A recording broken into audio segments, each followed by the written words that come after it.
Hello friends, good evening. Welcome to the noble profession. Myself Asha स्वागत करती हूँ आपका हमारे यूट्यूब चैनल पे।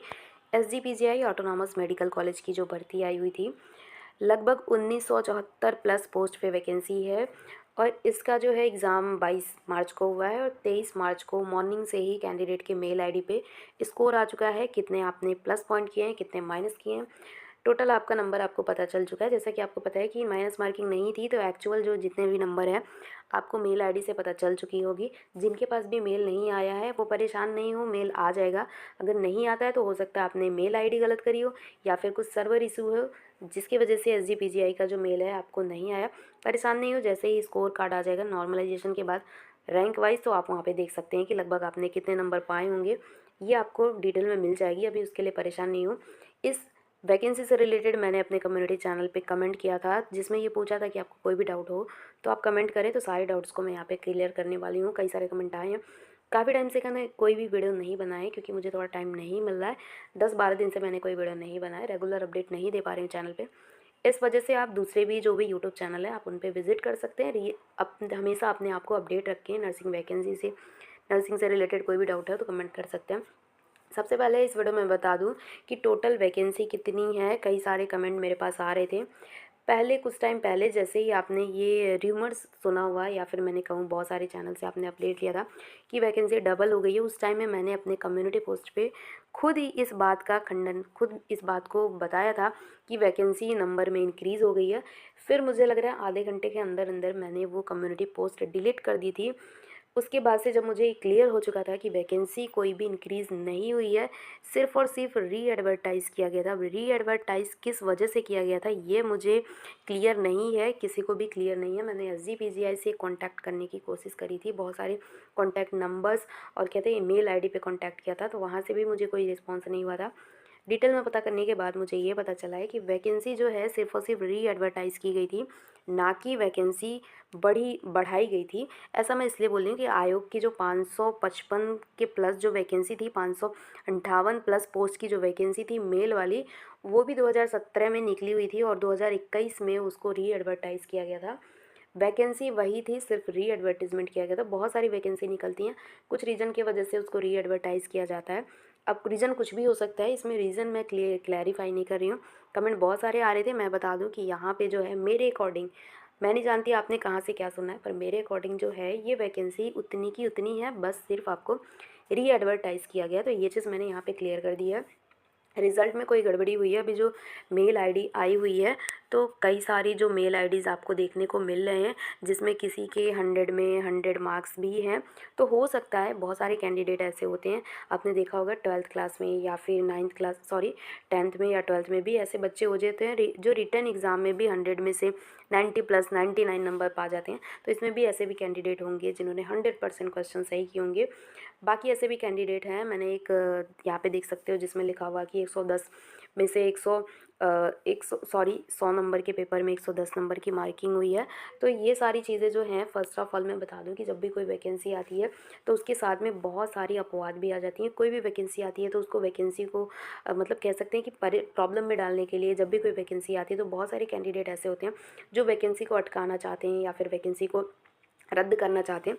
इस वजह से भी बहुत सारे रूमर्स फैलते हैं। पर ये भी जान लो कि एक लिमिट तक, अगर किसी भी एग्ज़ाम में अगर एक लिमिट तक धांधली होती है तो उसको धांधली नहीं मानी जाती है। इस वैकेंसी में भी अगर गड़बड़ी हुई होगी, अगर 10% गड़बड़ी है तो उस गड़बड़ी को गड़बड़ी नहीं मानते। सपोज़ कि आपकी किसी चीज़ की शॉप है, आपकी खुद की शॉप है, तो सबसे पहले आप उसका फ़ायदा ज़रूर उठाएंगे। आपकी कोई दुकान है तो आप उस दुकान से कोई भी चीज़ लेनी होगी तो सबसे पहले आप खुद के लिए यूज़ कर लेंगे। तो ऐसा ही होता है कि अगर कोई SGPGI से बहुत ही ज़्यादा रिलेटेड होगा, आपने हर वैकेंसी में सुना होगा, सुनते आते हैं ऐसे बच्चे जिनके सिलेक्शन नहीं होते हैं, वो हमेशा कहते हैं कि इस वैकेंसी में तो धांधली हुई है तो किसका सिलेक्शन होगा। हर एक वैकेंसी में ऐसा बोलने में, पर सिलेक्शन उसी वैकेंसी में होता है जितने भी सिलेक्टेड कैंडिडेट होते हैं। ऐसा नहीं है कि वो सब लोग गड़बड़ी की वजह से उसमें सिलेक्शन लेते हैं। बहुत से कैंडिडेट हैं, बहुत से क्या, मैं मैक्सिमम कैंडिडेट अपनी मेहनत से सिलेक्शन लेते हैं। तो ये कभी नहीं बोलना है कि इस वैकेंसी में गड़बड़ी हुई। तो इस एग्ज़ाम में भी कहते हैं हर एक एग्ज़ाम में 10% से ज़्यादा नहीं गड़बड़ी हो सकती है। 10% तो अगर गड़बड़ी हो रही है तो उसको गड़बड़ी गवर्नमेंट भी नहीं मानता और हमें भी नहीं मानना चाहिए। 90% सीटें आपकी हैं, आपको फ़ाइट करनी चाहिए एग्ज़ाम के लिए। तो ये नहीं सोचना है कि रिज़ल्ट में गड़बड़ी हुई है। कुछ जो ईमेल्स है की कॉपी है उसमें एडिटिंग भी हो सकती है, या फिर जो नंबर है उसमें कुछ थोड़ी बहुत मिस्टेक हो सकती है। लेकिन मैं ये नहीं मानती कि इस एग्ज़ाम में या फिर किसी भी एग्ज़ाम में इतनी ज़्यादा गड़बड़ी होगी कि पढ़ने वाले बच्चों का सिलेक्शन नहीं हो। जो बच्चे नहीं पढ़ते हैं, जो कभी कॉपी या फिर मैं कोई किताब खोल के नहीं पढ़ते हैं, उनको हर एग्ज़ाम में ऐसा लगता है कि इस एग्ज़ाम में गड़बड़ी हुई है, धांधली हुई है। मैं मानती हूँ हर एक एग्ज़ाम में थोड़ी बहुत ऊँच नीच चलती है, पर मैं ये नहीं कह सकती कि 100% जो वैकेंसी है वो पैसे पे या फिर किसी रीज़न से फ़िल करेगी ये, तो ऐसा नहीं बोल सकते। और दूसरी बात, एक चीज़ और क्वेश्चन मेरे पास आ रहा था कि सैलरी इसकी कितनी होगी, तो मैं बता दूं, जितने भी ऑटोनॉमस मेडिकल कॉलेज हैं यूपी में या फिर कहीं पे भी, जो आपकी नॉर्सेट की सैलरी होती है, पे स्केल तो वही होता है जो आपकी एम्स की सैलरी है। पे स्केल सबका वही 4600 ग्रेड पे होता है, सिस्टर ग्रेड 2 पे या फिर मैं कहूँ नर्सिंग ऑफिसर पे।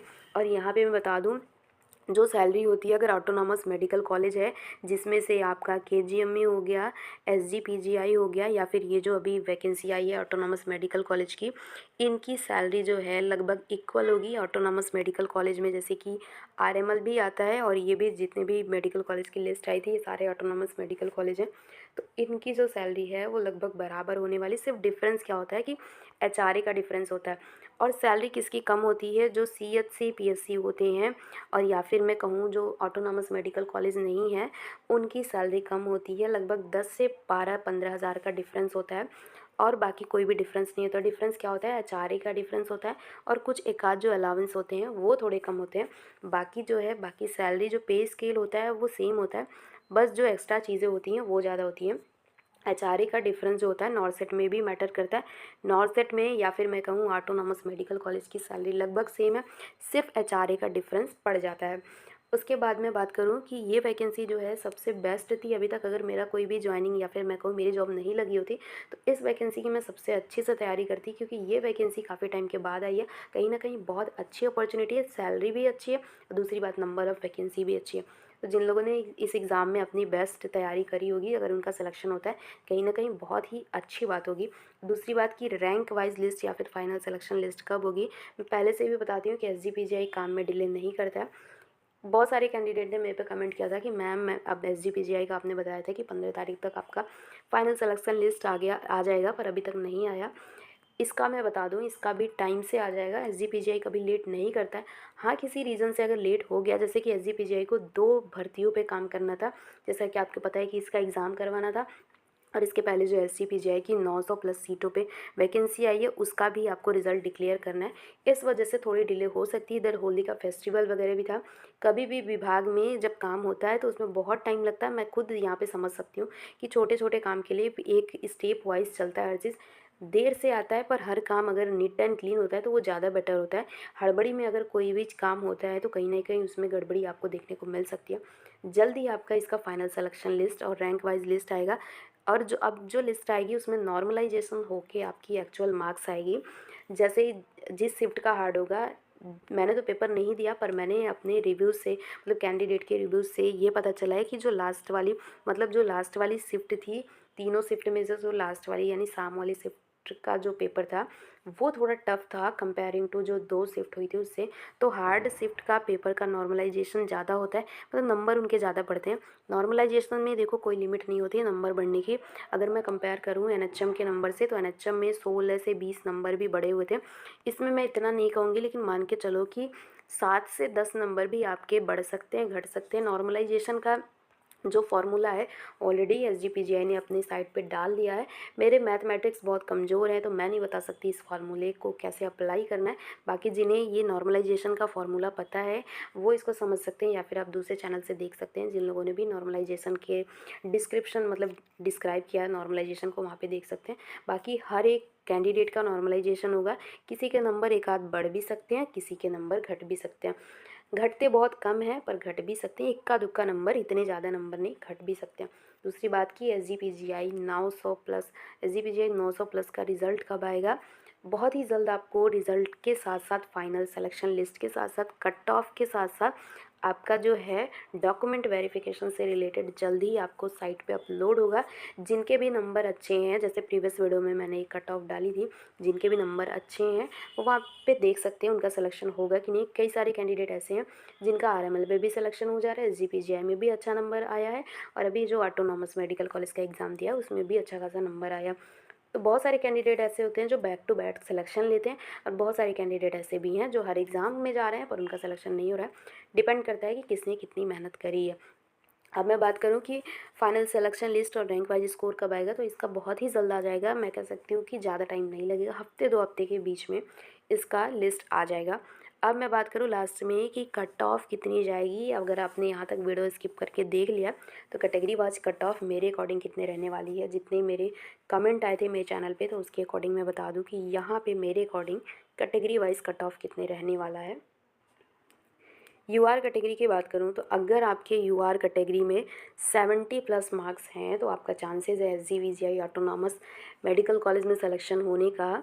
अभी आप बोलोगे कि मैम 70 तो बहुत ज़्यादा है, लेकिन अगर 70 प्लस मार्क्स में यूआर का सिलेक्शन नहीं हो जाएगा तो कहीं ना कहीं ये यूआर कैटेगरी के लिए रेपुटेशन की बात हो जाएगी। यूआर कैटेगरी और इसकी कट ऑफ नीचे चली गई तो कहीं ना कहीं ये कैटेगरी का कह सकते हैं कि मतलब रेपुटेशन डाउन हो जाएगा। तो 70 प्लस अगर आपके यूआर में हैं तो आपका सिलेक्शन हो जाएगा, श्योर है। अगर आप ओबीसी कैटेगरी के हो तो इसमें भी आपकी अगर 65 प्लस मार्क्स हैं तो आपका सिलेक्शन हो जाएगा। अभी मैं इसलिए ऐसा बोल रही हूँ कि अभी इसमें नॉर्मलाइजेशन होगा, और नॉर्मलाइजेशन में सारे शिफ्ट के पेपर को नॉर्मलाइज करना है, नंबर लगभग संतुलन में ले आना। ज़्यादा नॉर्मलाइजेशन नहीं होगा क्योंकि एसजीपीजीआई का सारे शिफ्ट का पेपर लगभग नॉर्मल था, लगभग एक ही जैसा था, इतना डिफरेंस आपको देखने को नहीं मिलेगा। नॉर्मलाइजेशन भी होगा लेकिन नॉर्मलाइजेशन के बाद भी अगर आपके इतने नंबर हैं तो कितना भी नॉर्मलाइजेशन होगा सिलेक्शन आपके श्योर है। 65 प्लस जब अगर आपके ओबीसी में मार्क्स हैं तो चांसेस है होने की, क्योंकि सीटें भी कम नहीं है यार, 2000 के आसपास में सीटें हैं, कम नहीं है, पेपर भी ईजी था, बिना माइनस मार्किंग का है, तो इतना नंबर ठीक है। ईडब्ल्यूएस की बात करूँ तो कभी कभी क्या होता है कि ईडब्ल्यूएस का कट ऑफ जो है वो ओबीसी से ज़्यादा चला जाता है और कभी कभी ओबीसी से कम हो जाता है। ओबीसी से कम ही होना चाहिए, पर एक बार एक वैकेंसी में जिन लोगों ने ईडब्ल्यूएस सर्टिफिकेट लगाया था तो यूआर कैटेगरी से भी ज़्यादा ईडब्ल्यूएस की रैंक चली गई थी, तो जिनने ईडब्ल्यूएस लगाया था उनको जाके घाटा हो गया था। तो इस बार ऐसा नहीं होना चाहिए। ईडब्ल्यूएस का जो है वो 63 प्लस अगर आपके नंबर है तो आपके चांसेस हैं सिलेक्शन होने के। एससी एसटी की मैं बात करूँ, अगर आप 60 के आसपास में, 60 से थोड़ा बहुत कम भी रहेगा तब भी आपके सिलेक्शन होने के चांसेस हैं। और एक मैं बात करूँ फिज़िकली जो हैंडीकैप कैंडिडेट होते हैं तो उनका जो है रैंक अगर बहुत नीचे भी होगा, मतलब उनके नंबर कम भी होंगे, 50 के आसपास, मैं कहूँ कि 45 से अबव भी होंगे, तो पीडब्ल्यूडी कैंडिडेट या कहूँ मैं फिज़िकली हैंडीकैप जो कैंडिडेट हैं उनका सिलेक्शन हो जाता है, क्योंकि बहुत कम कैंडिडेट होते हैं फिज़िकली हैंडीकैप्ड। अगर मेरिट उनकी कम भी रहती है, नंबर उनके कम भी रहते हैं, तब भी चांसेस होते हैं सिलेक्शन होने का। यहाँ पे मैंने एक चीज़ लिखा हुआ है कि आप इसमें 2 प्लस और 2 माइनस भी कर सकते हैं। अब इसमें नॉर्मलाइजेशन होगा, ये एक आइडिया है कि अगर आपके इतने मार्क्स हैं तो नॉर्मलाइजेशन भी आपका कुछ भी बिगाड़ नहीं सकती है, सिलेक्शन से नहीं रोक सकती है। हाँ, अगर आपका लक होगा तो मान लीजिए आपके अगर 60 मार्क्स हैं यूआर कैटेगरी में, हो सकता है कि आपके नॉर्मलाइजेशन ज़्यादा हो गए, इंक्रीज़ हो गए नंबर, तो और भी चांसेस है सिलेक्शन होने के, क्योंकि नॉर्मलाइजेशन होता है तो किसी का 2 नंबर ही बढ़ता है, किसी का 10 नंबर भी बढ़ जाता है। डिपेंड करता है आपका लक साथ देता है, आपने कितने क्वेश्चन अटेंड करें, किस शिफ्ट में आपका एग्ज़ाम था, ये भी मैटर करता है। तो आई थिंक बहुत सारी चीज़ें मैंने बताई है। इसके अलावा भी अगर आपको लगता है कि कोई डाउट है तो कमेंट सेक्शन में ज़रूर बताएं। टाइम नहीं मिलता है मुझे वीडियो बनाने का, लेकिन जैसे ही मुझे लगेगा कि वीडियो बनाने की ज़रूरत है या फिर मुझे टाइम मिलेगा तो जल्दी मैं वीडियो अपलोड करूँगी। मिलता है नेक्स्ट वीडियो में। चैनल को आपने हमारी सब्सक्राइब नहीं किया तो सब्सक्राइब कर सकते हैं। Love you all, bye.